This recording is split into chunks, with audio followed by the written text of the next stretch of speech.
So to finish off this episode, Dan is going to take us through a little creative activity that you can follow along at home if you want to get into creative writing, get your juices flowing.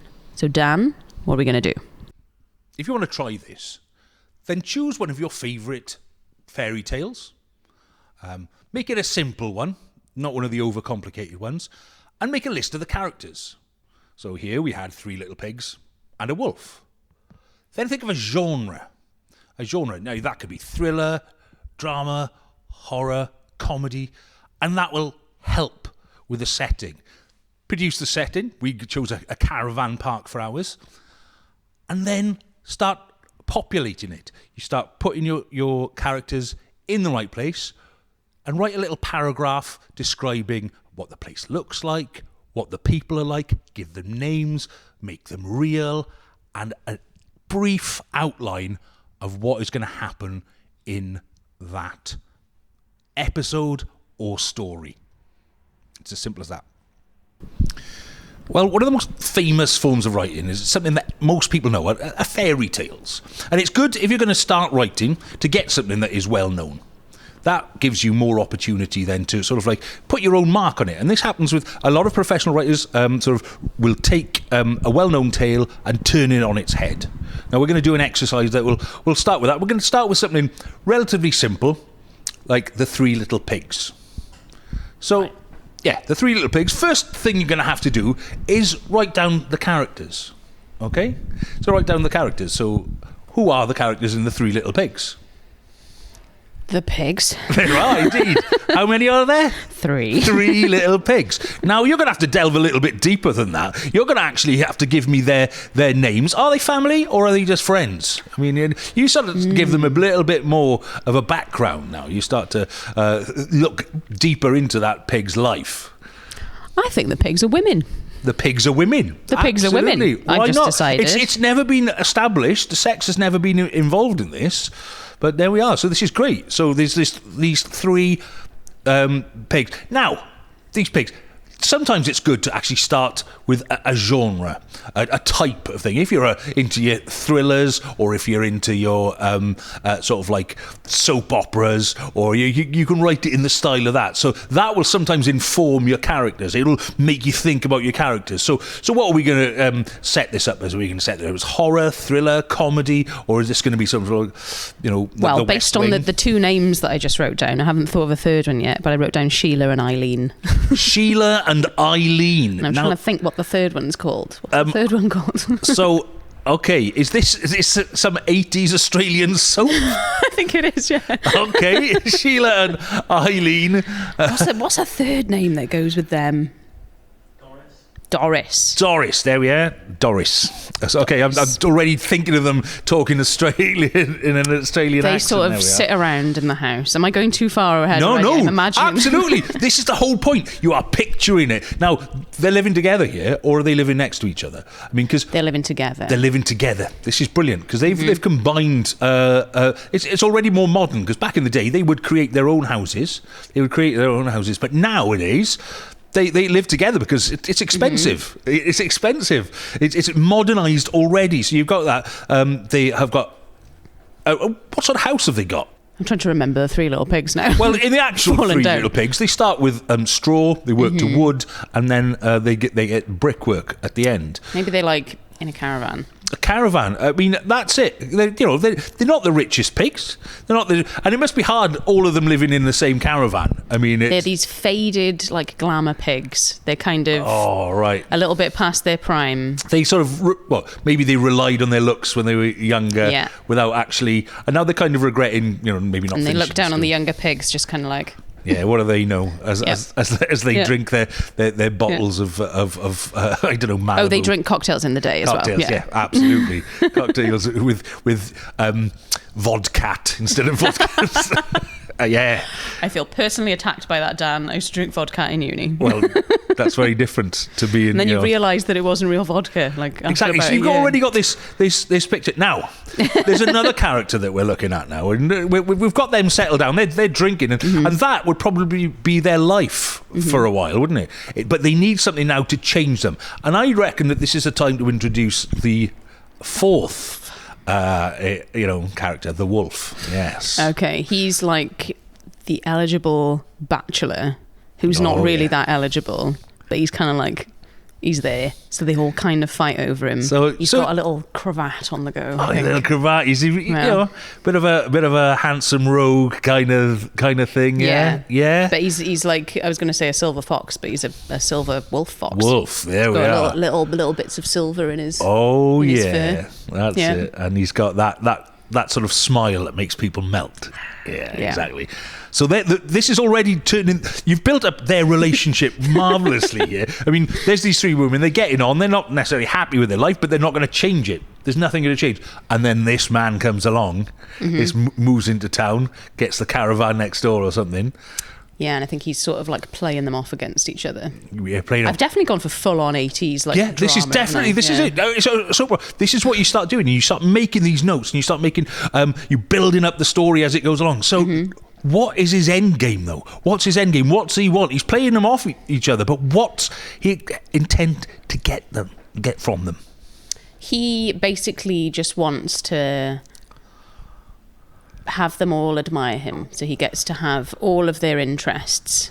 But he's not really interested in like properly settling down with any one of them. He just wants them all to kind of fight over him, really. Okay, he just likes causing trouble. Then. Yeah. He's causing trouble, and his name is Harris. I just decided. Harris, as in a type of tweed. That is why I said it.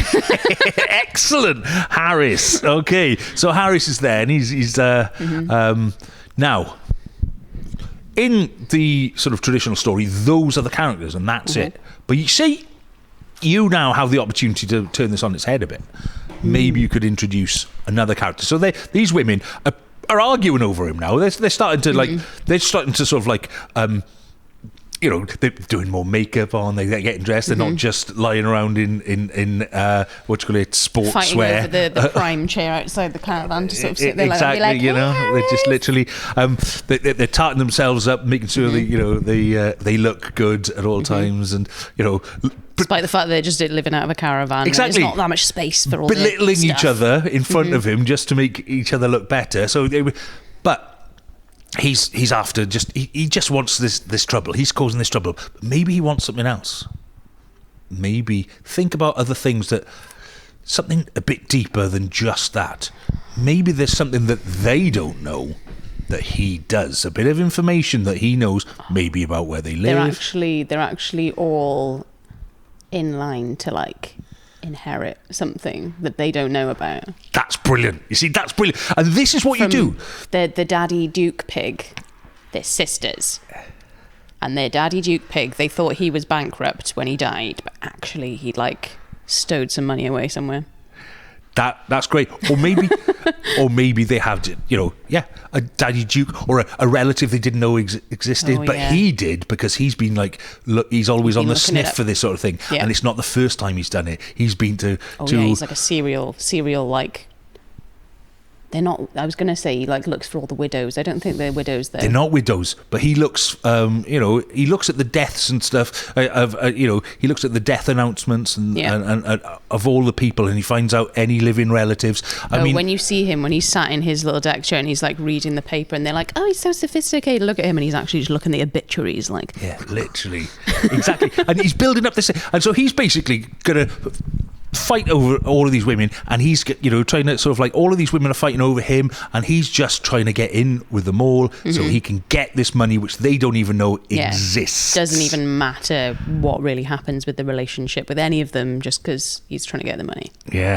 Now that is how you build up a story. You start off with something simple like the Three Little Pigs, and and now you could literally write a script based on that now. You could literally, you could imagine them, you could imagine Sheila and Eileen and Doris there, smoking and drinking outside the thing, trotters up, and you've got it in your head there. You've got it there. And they all fight about, there's like a particular cocktail that they all like, but they all fight about how you make it properly. Oh, right. They all have a different opinion on it. This is it. It's this sort of thoughts. You just keep making notes, and you make notes, and you make notes, and you build up a real picture. And this is what you do. And now what I would get you to do is I would get you to write a story based around that now, and I would get you to write a 5-minute sort of a paragraph or so about the plot, about what happens, and then potential next episodes.